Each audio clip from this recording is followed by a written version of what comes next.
Festivali Xhexhu Fest në skenën e teatrit Migjeni nisur pak ditë më parë ka vijuar me shfaqjen Gruaja me sirtar të autores së njohur Anisa Markarian. Ajo trajton në një këndvështrim të veçantë fenomenin e dhunës në familje. Regjizorja Suela Bako tregon shkurtimisht detaje për këtë shfaqje dhe interpretimin në skenë të aktores Mimoza Marianaku. Shfaqja sjell një interpretim shumë të freskët nga Mimoza Marianaku si aktore kryesore e kësaj shfaqjeje, gjithashtu një konceptim besoj elegant dhe delikat me Romir Xhallën si partnerin e saj dhe me Kiara Jubën këngëtare.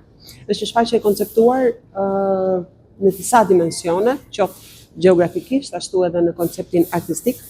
Kemi të bëjmë me muzikë live, të kënduar live në skenë, kemi të bëjmë me përjetimin live si teatri e meriton, kemi të bëjmë me një shfaqje që i flet gruas dhe jo vetëm gruas. Një shfaqje për gruan që i flet edhe burrave dhe grave, dhe nënave dhe fijave, edhe djemve, edhe baballarëve. Bako thot se shoqëria jonë nuk mund të mos ballafaqohet me problemet që lidhen me dhunën në familje, ndaj edhe arti nuk mund të anashkalojë këtë fenomen. Besoj që ka shumë nevojë që shoqëria jonë të përballet me të vërtetën dhe me realitetin nëpërmjet formave të tilla të artit. Sepse ne të gjithë mbyllemi në ato shtëpitë tona dhe i dimë se kush hallet e veta, por kur e shohim të ngritura në skenë, kuptojmë që nuk kemi vetëm ne kështu.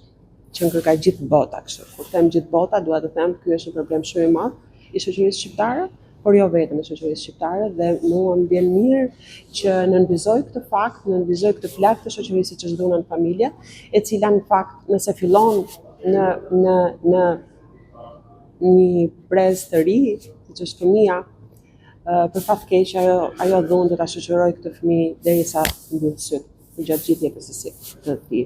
Dhe kjo dhunë ciklike është pikërisht dhe tema kryesore e dramës Gruaja me sirtar. Nga interpretimi, skenografia, ndriçimi e kostumet, të gjitha sinkronizojnë në skenë një shfaqje që u ndoq me interes nga të pranishmit, pjesës së cilës ishte edhe këngëtarja Kiara Juba.